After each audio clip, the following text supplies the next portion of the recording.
I always knew the other shoe would drop. It was just like them to do something dramatic over dinner. The kind of dinner where the roast was a little too dry, the wine a little too cheap, and the tension just thick enough to choke on.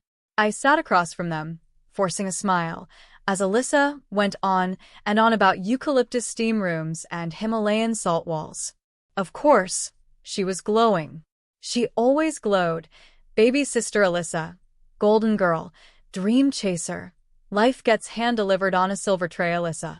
Even now, under the dim lighting of our childhood dining room, she radiated this effortless charm, like the world bent itself slightly in her favor and thanked her for the trouble. Mom reached across the table and touched my hand, her tone casual, but her eyes scanning me like a bomb squad technician. So, sweetheart, we've decided to sell the house. I looked up, blinked. Our house. Dad gave a sheepish shrug, poking at his plate like he might find courage under the mashed potatoes. It'll help Alyssa get her spa off the ground. We're going to invest in her future. Of course they were. Alyssa smiled like this was all perfectly normal. It's going to be amazing, Chloe. You'll love it. We'll have an opening party, exclusive invites, high-profile guests. I didn't hear the rest. Not really. My ears were ringing. They were selling the house. The house I grew up in. The one I came home to after every heartbreak, every exam, every job interview. The house I helped maintain when Dad's back gave out, when Mom's migraines got too bad. The house with that crooked step on the porch, the one we always said we'd fix but never did. The house that had been the one stable thing in the middle of so many unstable ones. To fund Alyssa's latest fantasy. Wow, I said, setting down my fork. That's great for you. Mom looked relieved. That was the part that stung. Like she'd expected resistance and was grateful I hadn't made a scene. We're glad you understand.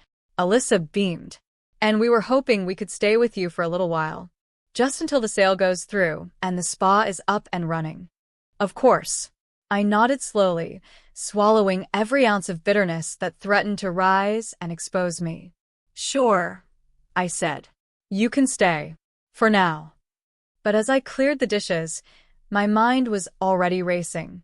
I'd tolerated so much for so long, always the good daughter, always the dependable one. Not this time. This time, I'd be gone before they even unpacked. The next morning, I sat across from Eleanor at our usual corner booth, cradling my second coffee like it might anchor me. The morning rush had tapered off, and the cafe buzzed softly with the sounds of plates clinking and quiet conversation. A low hum of music drifted through the air, something jazzy and forgettable. I already signed the lease, I said, keeping my voice low but steady. Studio apartment. Not far from work. Tiny as hell, but it's mine. Eleanor's face lit up, her blue eyes wide with satisfaction. You did it? Chloe, that's incredible. I had to. I stirred my coffee, watching the cream spiral into brown. I know they think they're moving in, but I'm done playing lifeboat for a ship that keeps sinking by choice. She reached across the table and squeezed my hand. You don't owe them this. Especially not after what they just dropped on you. I nodded, but my chest still felt heavy. Guilt had this way of threading itself into everything I did, like a knot I couldn't quite pull loose. It's not like I want them to struggle, I said. But I'm tired of being the one who always has to hold it all together. Mom and Dad are selling the house for Alyssa. Again. For her. And I'm just supposed to smile and make room? No. Not this time. You shouldn't have to, Eleanor said firmly. They've made their choices. Now you get to make yours. It was strange. How freeing it felt to just say it out loud. I had signed the lease 2 days ago, before dinner, before the big announcement. Some small part of me must have sensed what was coming. I had seen it in the way Mom had asked me to please be home on time, the way Dad had hovered in the hallway like he was practicing what to say. My phone buzzed against the table. I glanced at the screen. Preston. I hesitated, heart giving a traitorous flutter. I hadn't heard from him in months. But there it was, his name, still saved in my contacts like a scar I hadn't gotten around to covering. Be careful. Alyssa's business might not be what it seems. I locked the screen without replying. Eleanor raised an eyebrow. Preston. Yeah. I took a deep breath. He says there's something off about Alyssa's spa. She rolled her eyes. Of course there is. It's Alyssa. Since when has she ever followed through on anything that didn't have glitter or a ring light? I gave a small laugh, but the tension in my shoulders didn't ease. Maybe he's just trying to get a reaction out of me. Stir the pot. Or maybe he's right. Eleanor's tone softened. You know as well as I do that Alyssa's plans rarely make it to the finish line. And your parents? They'll follow her right off a cliff. I didn't answer right away, because part of me knew she was right. But another part, the part that still remembered birthday mornings in that house, the part that remembered Mom's hands pressing cool towels to my forehead when I was sick, wanted to believe they had a plan. That this wasn't just another reckless leap of faith wrapped in pretty paper and big dreams. Still, the truth had been settling in since last night. They weren't looking out for me. Not really. They never had been. They loved me, sure. But love was easy. Consideration, sacrifice, effort. That was something else entirely. Later that afternoon, I stopped by the studio. My studio. Still empty, still echoing with possibility. The walls were bare. The air smelled faintly of paint, and a single key rested in my palm, warm from being clenched too tightly. I stood in the center of the room and let it all wash over me. No more shared spaces. No more expectations whispered behind closed doors. No more pretending to be okay with being the fallback, the safe bet, the one who cleaned up the mess while Alyssa dreamed bigger and louder. This was mine. It was small. It was quiet. But it was mine. I exhaled, slow and deep. Let the house go, I told myself. Let them chase their dream. Let them move in with their scented candles and vision boards and marketing buzzwords. Let them. Because I wouldn't be there when it all came crashing down. I'd be long gone.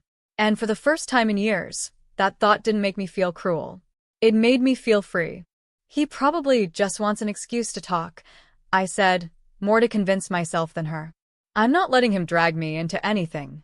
Eleanor studied me for a long moment, her voice gentle. You sure that's all it is? I didn't answer right away. I looked out the window instead, watched a couple walking their dog across the street. Simple. Easy. No family drama. No half-truths or guilt trips disguised as love. I'm sure, I said finally. I have enough to deal with. I'm moving into my place. I've drawn the line. No more being the family safety net. No more saving everyone but myself. She smiled. Proud of you. For the first time in a long time, I almost felt like I could be proud of myself, too. That feeling lasted right up until my phone buzzed again. I was bubble-wrapping coffee mugs, trying to remember where I'd packed the measuring spoons, when the screen lit up with a text from Mom. Don't forget to pick up more milk. Alyssa's very sensitive to dairy now. Last night it had been about paint colors. Alyssa wants to try this soft sage green. It'll open up the space. It wasn't their space. I set the mug down more forcefully than I meant to and reached for another box. My apartment was already half-packed, labeled in neat, color-coded Sharpie. Kitchen, books, don't touch. The Sharpies had been a gift from Eleanor. She said color coordination soothed my inner chaos. They still didn't know. Mom, Dad, Alyssa, they were planning their move like I was some kind of backup plan. A storage unit with central air and emotional support. I hadn't told them I was leaving. Not yet. Another ping. This one from Alyssa. Do you mind if I swap the couch out for something more zen? I found this wicker daybed on Marketplace that's perfect. I stared at the message, thumb hovering over the screen. No apology. No hesitation. Just assumptions. Alyssa didn't ask, she announced. Eleanor let herself in a few minutes later, 2 smoothies in hand, and a look that said she'd read the text chain. I had forwarded her the last 5. She's redecorating your apartment like it's a Pinterest board, she said, dropping onto the couch. You have to say something. I'm leaving in 4 days. I just need to survive until then, I muttered, sipping the smoothie. Eleanor raised her eyebrow. You sure about not calling Preston? I sighed. He's my ex. This has messy written all over it. Messy doesn't mean irrelevant, she said. If he knows something real, you deserve to hear it. Especially if your parents are risking everything for this spa fantasy. I knew she was right. The texts from Preston hadn't stopped. A breadcrumb trail of vague warnings. Check her business filings. Did she even register with the city? Ask her how many investors she has. I finally gave in and called him that night, sitting on a milk crate in my kitchen with the overhead light casting everything in a pale yellow. My apartment was in a state of limbo, half empty, half full, depending on how optimistic you were. He picked up on the first ring. Hey. Cut to it, I said. What's going on with Alyssa? A pause. Then, she's been pitching the same business plan to multiple investors, without telling any of them about the others. Some of the numbers she's showing are copied and pasted from old proposals. I recognized my edits. I blinked. You helped her write it? 2 years ago. When we were still talking. She's using it now. Same projections. Same revenue timeline. But there was no real planning to back it up. No contractors. No location permits. It's all smoke. I swallowed hard. Why are you telling me this? Because your parents are pouring everything into it, and I thought maybe you'd care. His voice softened near the end, and I felt a pang of something old and complicated stir in my chest. Guilt. Nostalgia. Hurt I hadn't unpacked and probably never would. I'm not getting involved, I said, trying to keep my voice steady. This is their choice. They made it without me. I get it. But just be careful, Chloe. She doesn't think about the wreckage she leaves behind. We hung up without saying goodbye. I sat there a while longer, staring at my half-packed kitchen, letting his words settle like dust in the corners. No, I wasn't going to wade into the chaos. Not directly. But I made mental notes. Of the fake numbers. The reused documents. The warning signs no one else seemed willing to see. They'd chosen Alyssa's dream over our home. Let them live in it. The cafe was half empty when I slid into the booth across from Preston. I'd texted him that morning. Just one word. Coffee? He looked older somehow, less polished, more tired, but there was still a sharpness in his eyes I remembered. The same gaze that used to cut through my careful silences. He didn't waste time.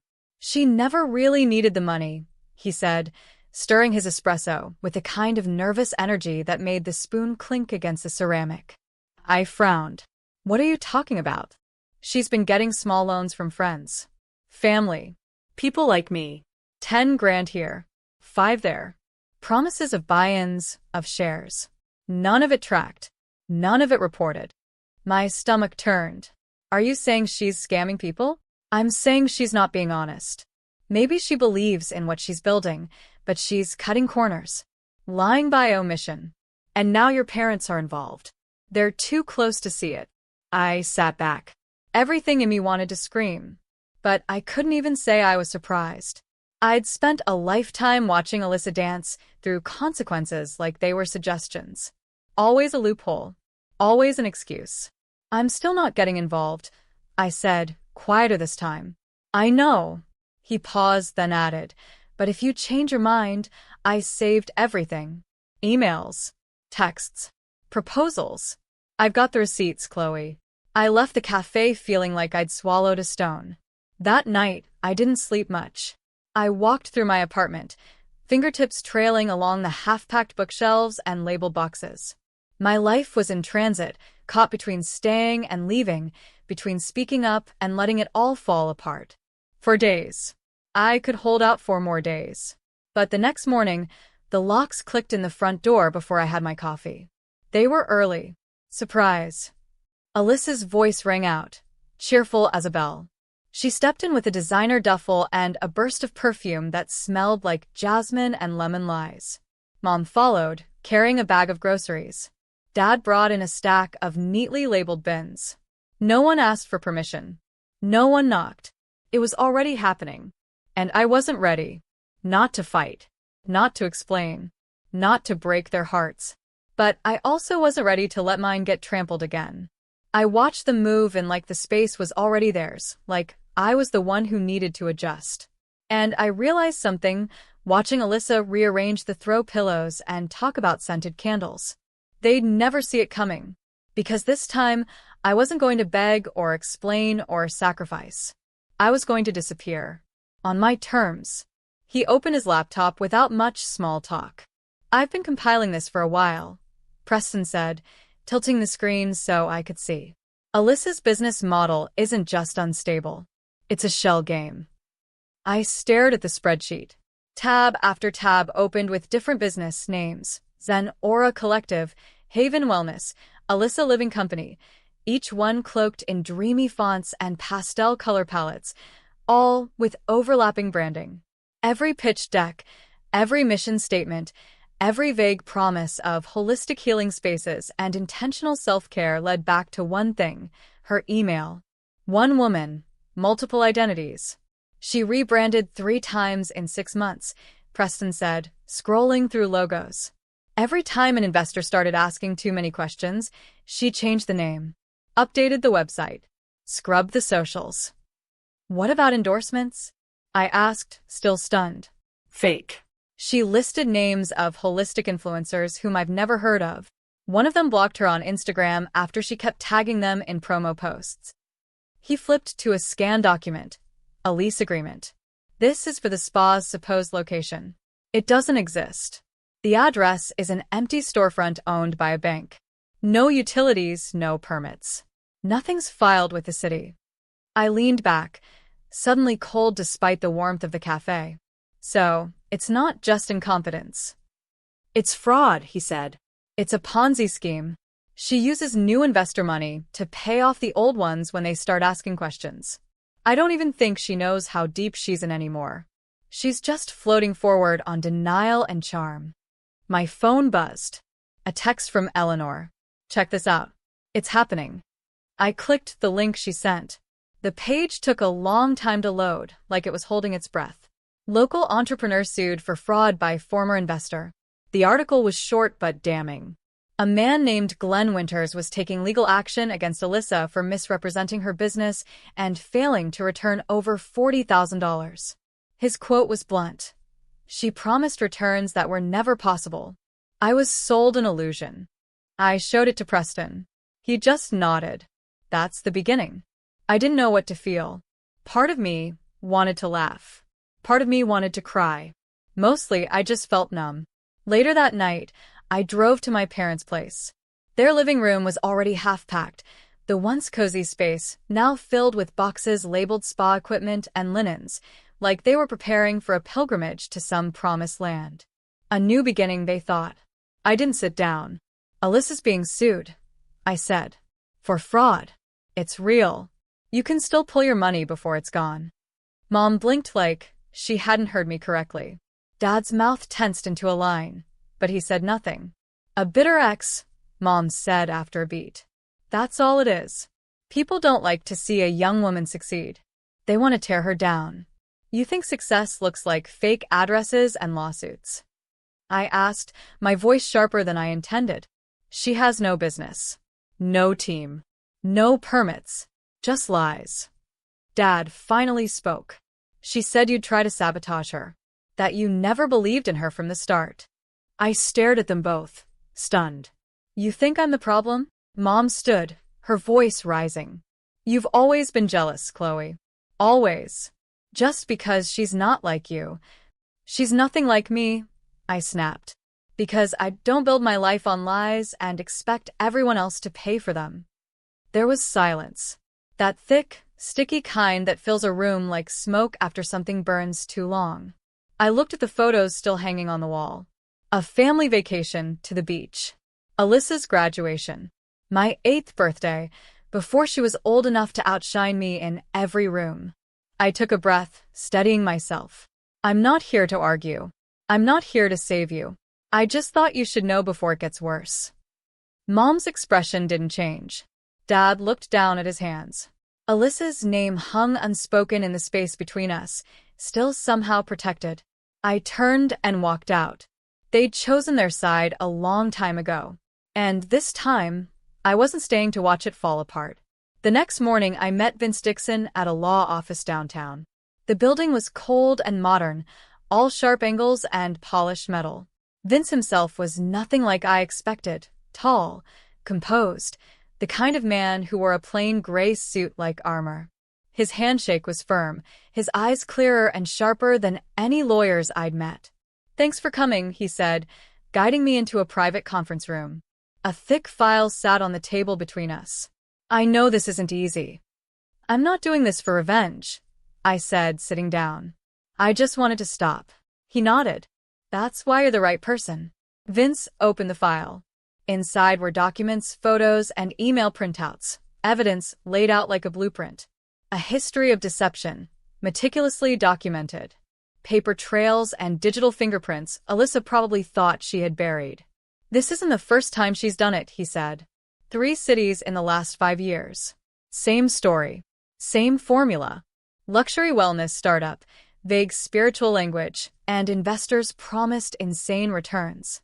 She gets the money, stalls for a while, then disappears before the fallout. He flipped to a photo, a flyer for a spa in Arizona, Soul Nest by Alia Thomas. Another, a business registration for Breathe and Bloom Wellness, filed under Alyssa M. Gray in Colorado. She used aliases? I asked, scanning the documents. Variations of her name. Enough to pass casual checks. Not enough to fool anyone who's watching. I felt sick.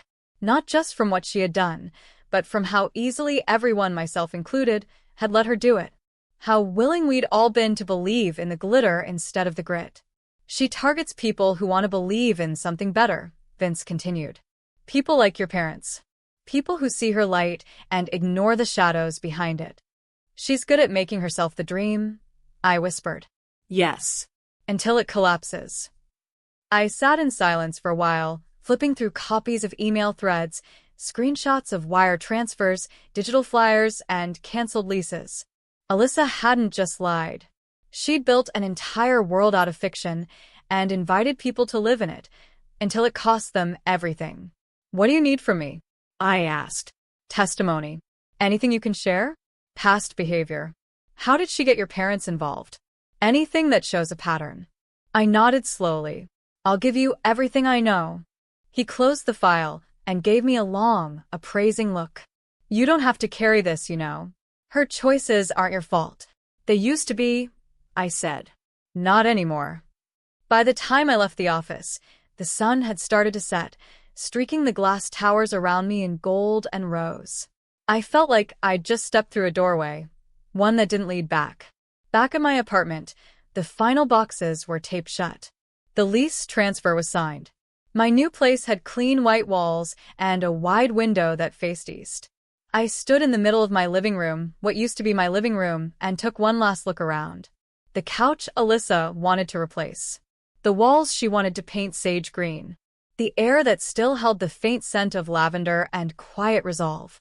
I didn't say goodbye when I left. Some endings don't need words. "She changes her name slightly each time," Vince said. "Sometimes it's Alia. Sometimes she uses a middle name. But the signature's always the same." My chest tightened. "She used our cousin's name once. For some pop-up thing in Miami. I thought it was just a phase." Vince nodded grimly. "She rotates through family names, contacts, and anyone who gives her credibility. A few of the people listed as her team don't even know she used their names." He looked at me carefully. "Including you." "What?" He turned a page toward me. A spa website, unfinished, archived, and eventually abandoned. But it was all still there. Under partners and founders, right beneath an airbrushed image of a yoga retreat in Bali, was my name. Chloe Harper. Wellness is the future of healing. Proud to support this journey. I stared at the screen, the blood draining from my face. I hadn't said those words. I'd never even seen this site before. "She used me to sell this?" Vince's face softened, but his voice stayed steady. "Yes. And it's not the only time. There are others, people she met once at a conference or knew from high school. People who've since found their names attached to things they never touched. You're not alone." "She never asked. She never even told me," I said, voice hollow. He nodded slowly. "That's why we need people who knew her. People who can speak to the patterns, the manipulation. You don't have to be dramatic. Just honest." He slid a form across the table. Witness statement, voluntary. My fingers hovered over the pen. Will it help? Yes, he said. We already have enough for a civil case. With a few strong statements, we can push for criminal charges. This doesn't have to keep happening. You could help stop it for good. I thought about my parents, still packing their belongings into boxes labeled with Alyssa's dream. I thought about the strangers who wired her money because they believed in her smile. I thought about myself, all the times I stayed silent to keep the peace, to keep pretending we were a normal family. That version of me didn't live here anymore. I picked up the pen. I'll do it. The relief in Vince's expression was quiet but visible. He passed me the statement form and a fresh sheet of lined paper. I started writing. My hand didn't shake. I wrote about the spa, the deception, the lies she'd fed us for years. I wrote about our childhood, how she'd lie about breaking things and cry until someone else took the blame. I wrote about how she made manipulation look like charm and selfishness look like ambition. When I finished, Vince took the papers and nodded. You just helped a lot more people than you know. For the first time in weeks, maybe longer, I felt something solid beneath my feet. This wasn't about revenge. It was about finally cutting the thread. Alyssa had taken enough from me. Now, she'd have to answer for it. The hotel lobby smelled like lemons and leather. Elegant, neutral, impersonal. The concierge didn't glance up as I walked past with my bag. Just another guest, just another woman in business casual with too much on her mind. Room 708.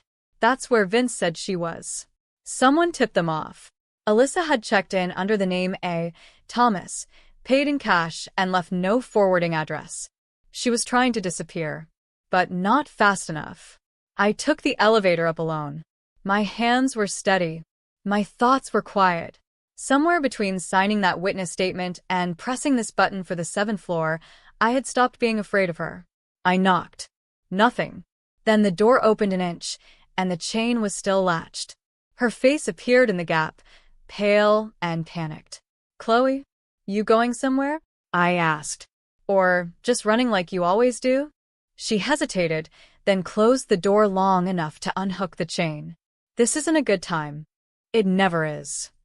I stepped inside. The room was in chaos.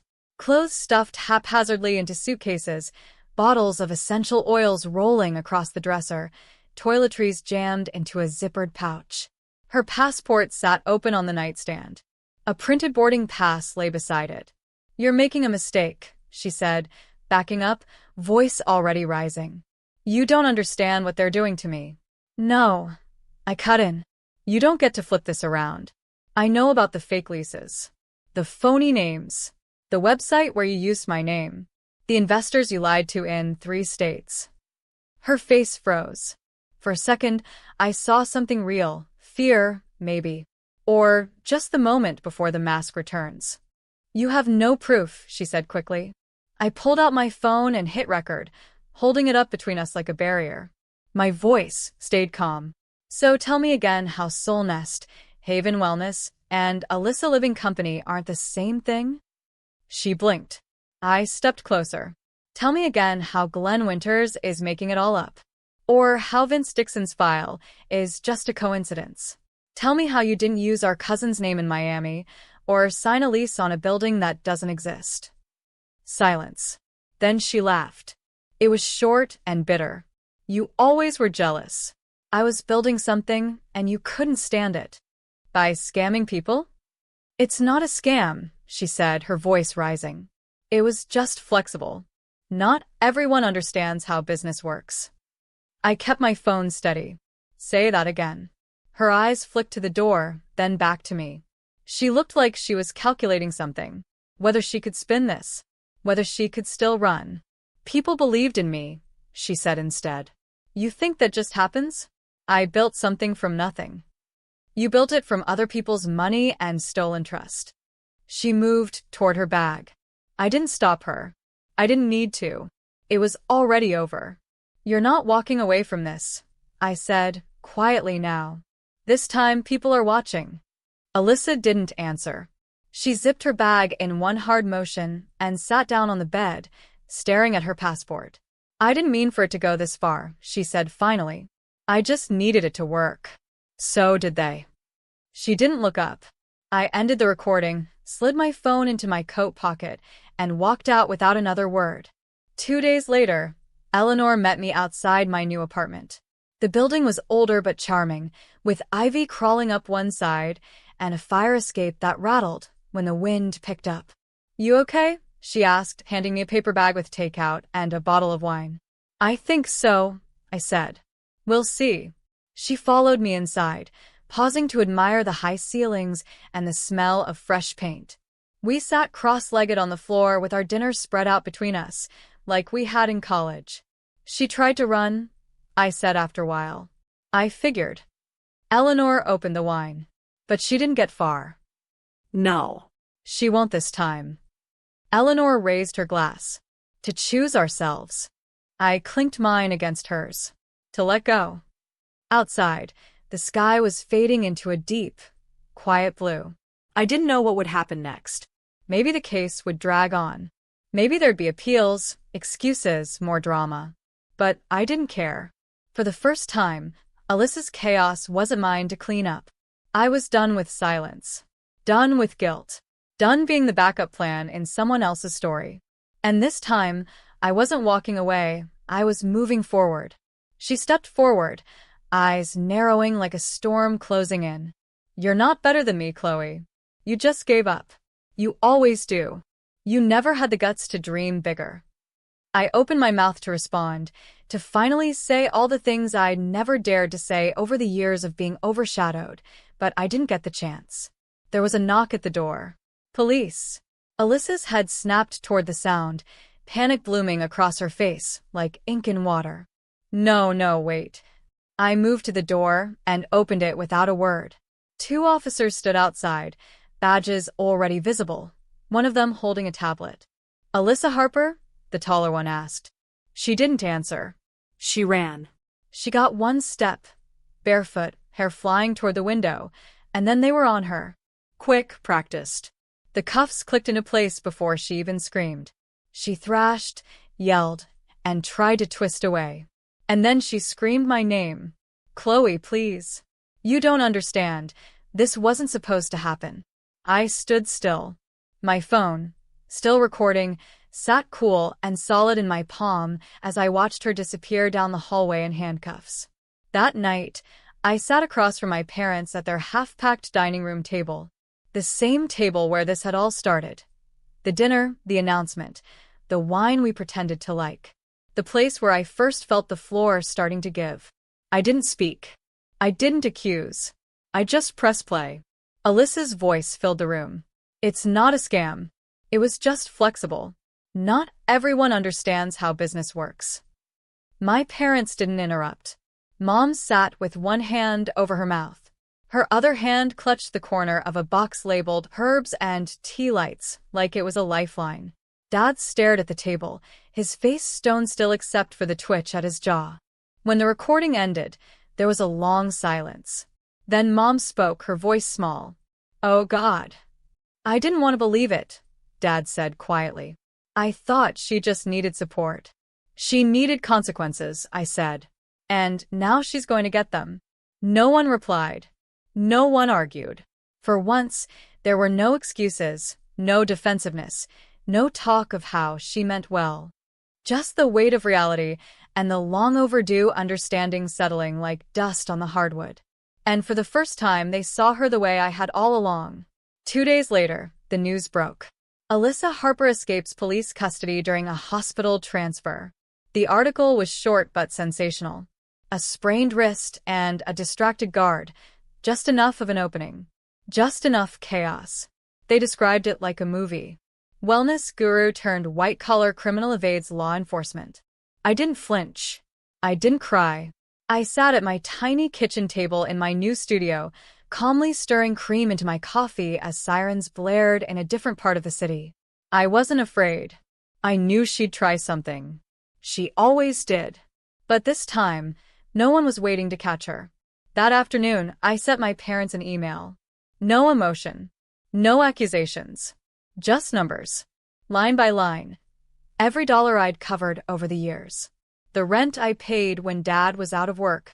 the groceries, the utility bills, the holidays they forgot to split, the car repairs, the birthday gifts I bought for Alyssa when no one else remembered.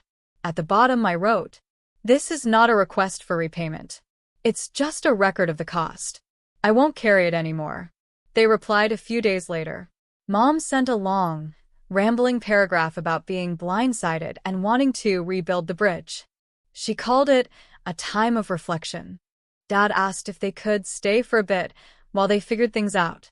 I didn't respond. The next day, Preston showed up at my door. He wasn't carrying flowers or apologies. He brought something better. "A forensic accountant friend helped me trace the routing numbers," he said, pulling a small silver USB drive from his coat pocket. She wasn't just blowing smoke. "These are offshore accounts, Bahamas, Luxembourg, even a couple of crypto wallets tied to shell companies. It's enough to start clawing the money back." I stared at the drive. It was barely the size of a key, but it held a decade of lies. "You did all this?" He shrugged. "Someone had to. And, honestly, I owed you." I didn't say I forgave him. Not because I didn't want to, but because forgiveness isn't a one-time event. It's a decision you make every day. And maybe I was still deciding. But I nodded. And that was enough for both of us. A week later, I got an email from a nonprofit. They'd seen my name in the public documents, probably from the trial brief Vince had filed. They worked with families of financial abuse victims, people who had been scammed by their siblings, spouses, or parents. They wanted to talk. They asked me if I'd be willing to consult, to help survivors recognize red flags, to draft language for exit strategies, to teach people how to leave without apologizing. The pay was modest. The meaning wasn't. In the quiet hours, I started reading the messages. Hundreds of them. Reddit posts, anonymous emails, direct messages from women I'd never met. My sister did the same thing. "Your story helped me confront my parents. I didn't think anyone would believe me until I read about you." A father sent 3 words. "Thank you, Chloe." I saved them all in a folder on my laptop. I called it proof. Proof I wasn't crazy. Proof I hadn't imagined the damage. Proof that sometimes walking away is the act of love. I never found out where Alyssa went. Maybe she was in Bali again. Or Oregon. Or playing yoga guru in some beach town under a new name, Alia Rose, maybe. Serenity Gray. Something soft and polished and completely untethered from the truth. But this time I didn't follow. I didn't try to fix it. I didn't whisper warnings to her next victim, or send tips to anonymous blogs, or show up at our parents' house to explain the headlines. I didn't look back. There's this thing people say about knowing the other shoe will drop. Like life's a waiting room, and disaster is a ticking clock. I used to live in that space, tense and braced, heart trained to anticipate the fall. I always knew the other shoe would drop. But this time, I didn't wait around for it. This time, I walked away before it landed. And I haven't looked back since.